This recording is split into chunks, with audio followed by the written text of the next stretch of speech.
అందరూ వచ్చి తలా ఒక పేజీ చదవండి. రాజు దొడ్డి మార్గంలో వెళ్తుంటే రేయ్, అది దొడ్డి మార్గం కాదు, రాజు గడ్డి మార్గంలో వెళ్తుంటే.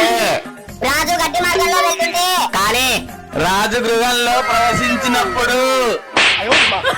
అదే ప్రవచించినప్పుడు కాదు, గృహంలో ప్రవేశించినప్పుడు.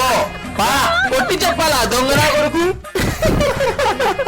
రాజు పంచచరిత్ర ఏంటంటే రేయ్, అది పంచ చరిత్ర లేదో నీ చరిత్ర నా చరిత్ర కాదు, రాజు వంశ చరిత్ర.